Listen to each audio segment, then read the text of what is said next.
Welcome to Toy Business Unboxed, your gateway to the secrets of the toy industry. Here, Jason Shea, a toy entrepreneur and expert in the field. Every product we develop is really inspired by some of the real life experience that we have with our son.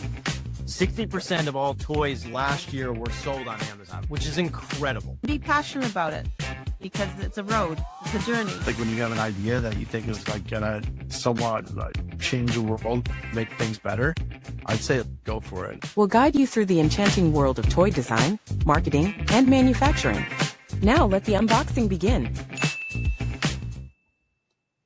Welcome back to another episode of Toy Business Unboxed podcast. I'm your host, Jason Shea. Today's our guest is Brad, the founder of Resurgent Games, a tabletop games company that dedicated to create scene-based, story-driven games that can bring people together through strategy, fun, and memorable play experience. And he also have a lot of success with securing different license.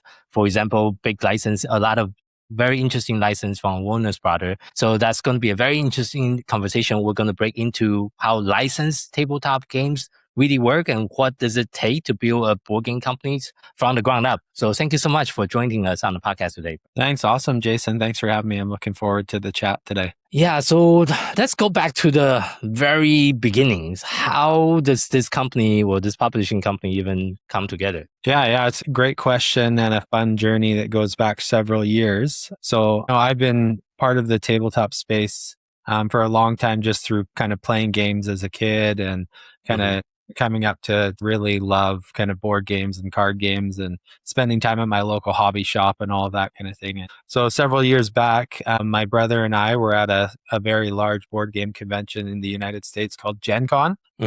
So as we were kind of walking around Gen Con, we kind of thought to ourselves, it would be kind of fun to get involved in this space on kind of the business standpoint as opposed to just kind of consumers. And so from that kind of experience of kind of walking around and seeing what all these awesome board game publishers were doing and, all these cool artists and, different creators and all that kind of stuff, we kind of had some conversation back and forth of saying, hey, why can't we try and, take our shot in the tabletop industry? And so from that kind of experience at Gen Con and that conversation with my brother, kind of Resurrection Games was born as we kind of fleshed out the idea of what it would look like if we wanted to create consumer products in the tabletop game industry. I see. And how long ago was that conversation? So that was three years ago. Yeah. Okay. 3 years ago, we kind of started the company. And did you actually have any other previous experience on creating or designing product, manufacturing, and all that before? Yeah, great question. No. So short answer, no, not at all. Okay. So kind of the consumer products industry was very new to us, and thankfully kind of we live in the age of the internet where there's lots of information available. And so, you can kind of get involved with something by doing some initial research. But our backgrounds strictly came from kind of business, accounting, marketing. So we had kind of like the business foundations of how to run a business, what are the moving parts in the background. I see.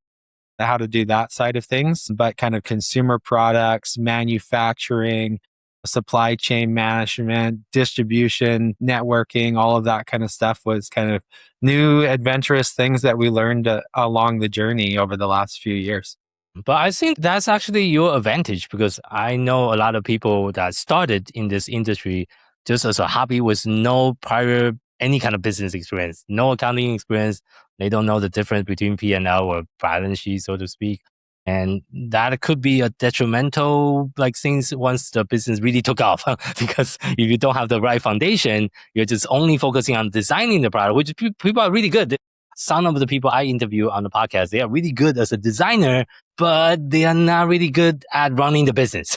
So that's where, that's actually like a missing piece, I feel like, in the industry that people need to really be more proactive, learning and become really a better business owner, not just a game designer. Yeah, that's right. It is. It's kind of difficult for people that, are very baseline creative. They're not always the best at kind of that business side of things. which is hard for people to learn. But, if you can surround yourself with the right people, do a lot of research and get the right people around you, it can go a long way to help kind of whatever your shortfall is. So if your shortfall is on the creative side, get some creative people around you. If your shortfall is on the business side, get some great business people around you. Start with kind of your inner circle and kind of see what expertise do people have hiding that maybe you didn't know that they had. Yeah, that's a very good piece of advice. Well, walk us through what the Resurgent Games is creating. What make your game different than what is already out there in the industry? Yeah, perfect. So we make officially licensed products only. So we work with several licensors to bring their licensed product, their IP, to life on tabletop. So one of the things that as we kind of discussed what we wanted to do as an organization was that we saw a little bit of a gap in the market of kind of what people are doing with large licenses in tabletop products. There's lots of great games like board and card games kind of featuring IPs related to video games, lots of great ones, but some of kind of these larger IPs, when it comes to the thematics of the game, a lot of publishers have looked at kind of, we have a great core mechanic. We're going to put this license on top of this mechanic and not necessarily focus 100% on the mechanic. Sometimes they focus on the game first and the IP second. And so we wanted to make sure that our number one priority are to the fans of the IPs that we work with. So we want the fans to really enjoy the experience and make them feel like our game fits within the beloved IP that they love, whether that's something like Looney Tunes or Scooby-Doo or DC Comics, like any of those, is we really want the fans to be like, yes, this is what I've been looking for in kind of a Scooby-Doo game, as kind of an example.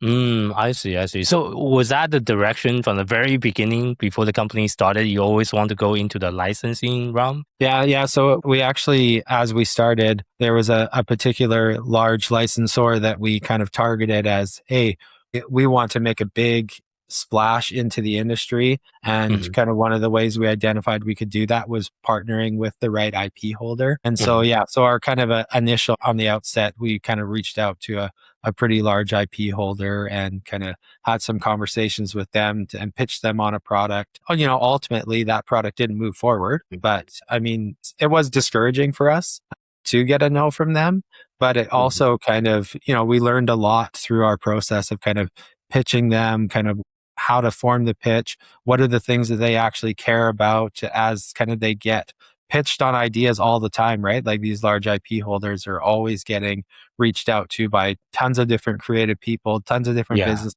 that want to use their IP.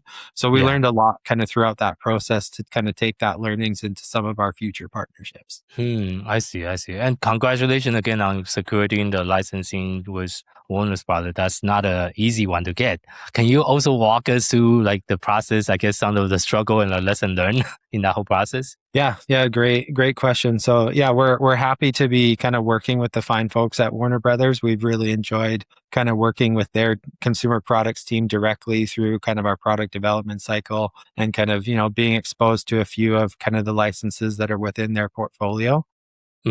So, I mean, the first thing that we learned is that just like any business, who you know really matters. So networking is something that's essential to kind of get exposed to the right people, because there are people that can potentially open doors for a business that are out there that are willing to open doors for a business, but you just haven't connected with them. Right. Yeah. So I would say one of the things that we learned was kind of the importance of in-person gathering industry events to kind of really get to know who's in the industry and how we can best collaborate and work together is kind of one of the main things. We also work directly with an amazing licensing agent. So, licensing and licensed products is its own industry, right? Yeah, like there's licensing conferences, actually licensing expo is coming up in Vegas just next month. And so if you want to get into licensed products, licensing expo is a great kind of foot in the door to kind of see what is happening in the industry, go to some sessions and learn about how licensing works as a foundation, so that as you kind of go out and, pitch your idea, you kind of understand how a licensing deal is actually structured. What is the financial compensation or aspects to those sorts of agreements? because there are kind of some industry standards that, as you're building out your cash flow projections of what you want your business to do, kind of having a base level understanding of how that works is essential to kind of, moving the needle forward in that direction. I see. And how long does it took you and your team to secure the license from the first conversation to finally sign the dotted line? Yeah, it's a great question. So each licensor that we have worked with, and we work with several, has been kind of a different process start to finish. Okay. So some of the licensors that we've worked with, it's literally been weeks that it's taken from kind of initial pitch to sign licensing agreement. Others a few kind of 2 or 3 months. And then kind of when you're working with large organizations like a Disney or a Warner Brothers or, one of kind of those large, just kind of know that those larger organizations always move slower than smaller organizations, right? So from kind of start to finish from the process from our initial pitch with Warner Brothers, it was over a year before we had a signed licensing agreement. Oh, whoa, over a year. It took over a year from initial pitch to all the legal paperwork is signed and we're ready to rock and roll kind of thing, right? So it's licensing is not for the faint of heart. And if you can't play the waiting game, it's a little bit difficult with some of these larger IP holders. The IP does take a while for them to make the decision, for you to come back and review their decision, make sure it actually makes sense for your business, not just for theirs, because it needs to be a two-way win-win situation at the end of the day here. Yeah, exactly. It's a two-way street where, they want to make sure that you're going to do great things with their IP and you want to do great things for their IP, right? So, and there's lots of legal work that goes into that behind the scenes of kind of drafting an actual agreement, working out kind of the terms and conditions of that agreement and getting it to a point where both businesses are comfortable moving forward, kind of with the base understanding that, as kind of the licensee, that we're more incentivized to want to sign the licensing agreement than the licensor, because the licensor gets lots of pitches from lots of companies in the toy and game space. And so, they have lots of options to choose from. So it's a bit of kind of, a dating process to make sure that, hey, we're feeling each other out. And now we kind of want to jump in together. Well, for the benefit of our listeners that is thinking about doing or getting licensing deals, just like you mentioned, there's a lot of other company within the toys and game space approaching those licensors. How can we make sure we stand out when we are on the negotiation table so it's a bit easier to secure the license based on your experience? Yeah, honestly, a lot of our success came from working with our licensing agent. Okay. So I think kind of networking within the licensing space to kind of understand what an important role kind of licensing agents play with connecting potential licensors with licensees. And kind of like I mentioned, kind of these in-person industry events are invaluable. So kind of, licensing expo, it's relatively inexpensive for someone to attend. I think a ticket is like $60 US for that. If someone wants to just attend, go to some of the kind of learning sessions, go check out the exhibit floor and kind of all of that stuff. But, the connections that you make at those kind of things, by kind of walking around, talking with people, getting exposed to kind of events that are going on in the evenings, making sure you're present at those events so that people kind of continually see your face. Yeah. And then kind of through that, you get to know kind of, who you might want to work with from a licensing agent standpoint, because there's licensing agents out there. It's about you also need to choose one. Yeah. It's like partnering with the right one that makes sense for your business, that has the right connections, right? Because like I said, someone with connections can open doors that you could never dream to open on your own. Yeah. And that's also, you need to be aware of all the different financial obligation once you sign the paperwork, because there's a lot of like I believe there's minimum guarantee sometimes in some of the contract. There's also how long the term is, how to renew this, and obviously each license will have their own rules sometimes as well. Yeah, exactly. Each licensing agreement that you enter into, there will always be a minimum guarantee that you'll have to pay in royalties throughout the term whatever Yeah. kind of that term, whether it's a 1-year license, 2-year, 5-year, 10-year, Yeah. kind of you'll have that minimum guarantee. And a part of that minimum guarantee is due upfront at signing of the contract. So when Mhm. you sign the contract, before you've developed your product, before you've sold anything, you're going to Yeah. have to cut a check to the licensor for that kind of initial amount. And so, Mm. you have to be, as are growing something, be prepared to kind of write the check. Mhm. And yeah, working with smaller IPs have been great too. They tend to be a little bit more flexible on their terms, right? I see. And so, yeah, it just kind of depends on what type of licensing arrangement you're getting yourself into. How big is the licensor? What other products do they have kind of within your industry, right? So if you're making plushies, do they have any other plushie partners? What do they look like that they're doing with them, to kind of know whether they're interested in kind of doing business with you? Yeah, for sure. And I think you have one of your product today. So for our listeners that's actually watching on YouTube, can you kind of show us one of your licensed product that you Yeah. you and your team spend so much time develop? Yeah. So this is kind of our big release that we're releasing at Gen Con, which is a Mhm. large tabletop convention. And so it's called Brave and Bold. It's Mhm. our bag building combat game. It Yeah. features, in the initial release, 8 characters within kind of the DC universe that you can see Oh, nice. showcased here on the box. So it's a head-to-head combat game. So kind of within the larger box are these smaller character boxes. So this is our Lex Oh, Luthor okay. box. Then we have a Superman box. And so you use kind of the context of each box. Each player brings a character to the game, and then you Mm. play kind of this head-to-head combat against that person, trying to reduce the person's health to 0.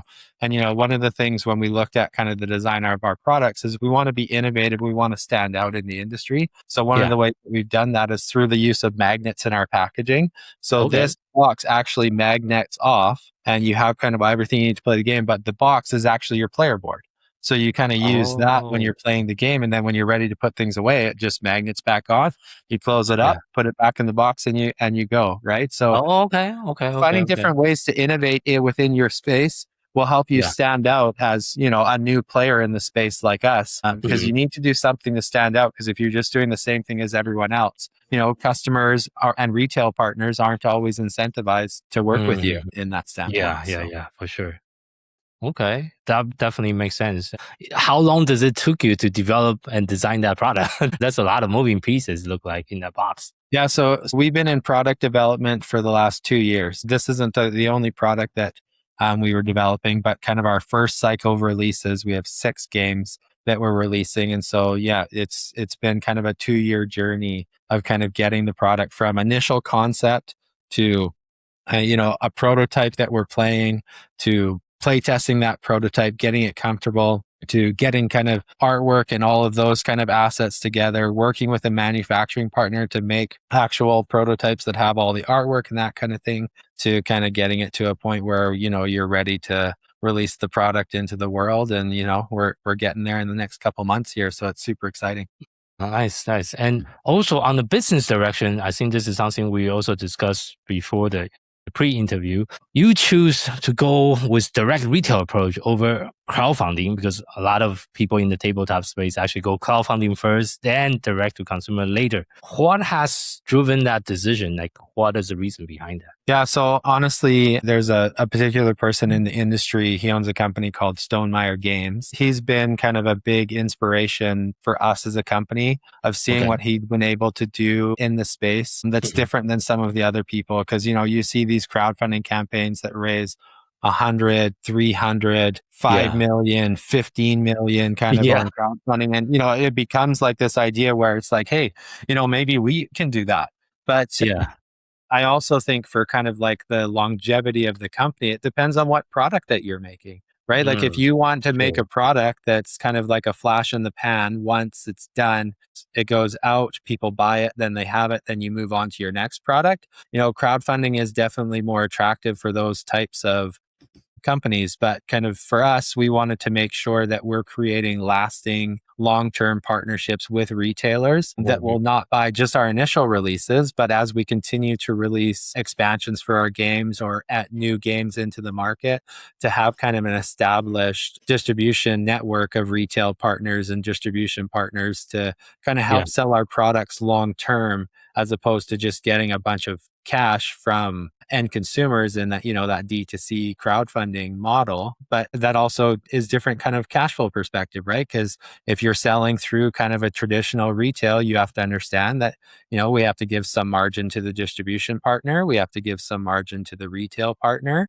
Yeah. And so kind of getting your costs right and kind of your target MSRP right is essential when you're kind of working in this direct to retail market. And, the feedback that we've got from our initial kind of retail partners is they love the fact that we're really focused on them and their stores and their store success. Because from our perspective, fans come number one. If our fans are happy, they're going to go to the friendly store to buy the product. If they go to the friendly store and buy the product, play the product, we're winning. The retail store is winning. The fans are winning. And so it's a win-win-win situation as long as we can kind of get the business side of things to align with everyone's expectations so that we're all happy along. I see. Well, and I think in the pre-interview, you mentioned you already have a lot of retail order lined up before your launch as well. So like, what are some of the strategy you implemented? Obviously, you mentioned about in-person event. Maybe you're also doing a lot of those in-person events to meet potential vendor before the product is fully launched. What other strategy has been working well for you? Yeah, this is where kind of, expertise in marketing has really come into play from the business standpoint. So, the way that people do business today is different than the way people might have done business even 5 years ago pre-COVID and, even 10 years ago, kind of as the internet has kind of come up to kind of where it is. And so, what we learned is that more and more people sit on their computers, right? So, we've done a little bit of an email drip campaign to kind of get some retail partners on the hook and, get them to talk to us about our product. We also joined an association called Gamma. That's been great to kind of network with store owners, other game manufacturers, distribution companies. And so Gamma has a big convention where, we had our coming out party at Gamma, where we had a booth where we were able to talk to a lot of retail partners. They were able to physically see kind of the that's product also how we met. Jason, that's where we met, right? Is you kind of stopped by our booth and saw, hey, whoa, these guys have a big pillar of Batman on the corner. What's going on here? Kind of thing, right? Yeah, exactly. So it's been very humbling, and we appreciate the partners that we've made so far from a retail perspective. Obviously, we're going to look forward to making additional partnerships and continue to see how we can help retail stores. And part of that comes down to fundamentally, like as a teenager, when I was on summer break out of school, I spent 80% of my time at the local comic store, playing cards and hanging out. And so, that kind of retail store is near and dear to my heart with kind of how I grew up. And so to kind of, make sure that we have opportunities that's drawing people into those stores is important for the industry from my perspective. For sure. And what are some of your plans when it comes to Amazon, since that's also a very big marketplace as well? Yeah. So we are going to be listed on Amazon.com and Amazon.ca. I think kind of the way that people buy products online with, I think it was, I heard a statistic at some point that I think it was like 60 or 70% of, toy and game purchases happen on Amazon. So like there's been a big shift. And I think a lot of that comes down to the cost of shipping, and kind of with your Amazon Prime membership, you can get a product shipped to your door in 1 to 2 days. Yes. So kind of having the right partner is kind of deciding what you want to do from an Amazon perspective, right? Like, do you want to do kind of the fulfilled by Amazon side of things where, you just send your inventory to an Amazon warehouse and pay them all of the margin for them to kind of do things? Or do you want to set up like a 3PL where you have kind of a shipping company warehouse that is helping managing the orders that come in? So and I think that at this point, for a company to be successful, you have to look at how you're diversifying kind of your streams of revenue. So whether that's selling through distribution, whether that's selling through your own e-commerce platform, whether that's selling on an Amazon.com, whether that's doing crowdfunding, you kind of have to be open to exploring what you think will be the most beneficial, and for not just the short term of your business, but the long term of your business. And so, sometimes the short term means that your business doesn't actually make money for the first couple of years. So if you can kind of weather that storm of not being able able to make money, to establish the right supply chain, it can make a huge difference in your business going forward. Yeah, for sure. So as we're kind of wrapping up today's conversation, today's interview, if you have to share one piece of advice with someone that's just getting started in the toys and game industry based on your experience, what would that be? Honestly, my biggest recommendation would be to don't let your brain limit what you're going to do. And so what I mean by that is don't let anything hold yourself back. Dream big and kind of know that if you put enough effort into something, like something amazing can happen. Like what I can tell you is 3 years ago, I would have never imagined that I was making a comic book game for DC Comics, one of the most beloved IPs from my childhood. Like I would have never envisioned that. And so kind of, if I let my mental capacity say, don't try, then I would have kind of stopped there, but be willing to, take a leap of faith and kind of see what happens, make the connections that you need to make, try and connect with people in person or online so that you can move your dreams forward. And, your dreams are there as long as you're willing to take a chance on yourself and take a chance on the people that are around you. Yeah, that's a very good piece of advice. And for our audience that would like to learn a little bit more about you, your companies, and your background, where is the best place for people to find you online? Yeah, so we have two kind of major places that people can check us out. So resurrections.games is our website, and on Instagram, they're RG_resgames on Instagram. So we'll be kind of posting lots about our games as they kind of come to release in June and August, and then continue to make some fun announcements about what 2027 has in store, because we've got some fun things coming down the pipeline. Oh, wow, that sounds very exciting. More product to come as well. And thank you so much for being on our show, sharing your experience, your knowledge, and all the different things that you learned in the licensing and the toys and game industry so far. Yeah, thanks. I appreciate you having me on. It was great to meet you at Gamma, and I hope that we kind of keep the conversation open between the two of us and continue to learn from each other. Of course. And thank you for our audience for tuning in to this episode of Toy Business Unboxed podcast. I hope today's conversation gives you some practical insight and fresh inspiration for growing your own toys or game brand businesses. This podcast is sponsored by Toy Launch, a leading marketing and growth partner for toys and game companies. At Toy Launch, we help brands scale on Amazon and beyond through full service account management, advertising, SEO, creative, catalog optimization, influencer marketing, and more. If you are looking for a proven team that really understands e-commerce marketing and the toys and game industry, we're really here to help. If you like a personal breakdown of your brand, your opportunity, your best next step, you can schedule a free consultation session with us. Just visit toy-launch.com for more information. If you want to connect with other toys and game founders, feel free to join our free communities at Toy and Game Launchpad, which is our new Facebook group. For more resource, updates, and industry insight, visit us at any time at toylaunch.com. Until next time, keep innovating, keep creating, keep bringing joy to toys. This is Jason Shea, signing off on the Toy Business Unboxed podcast. We'll see you in the next episode. Thank you so much, everyone.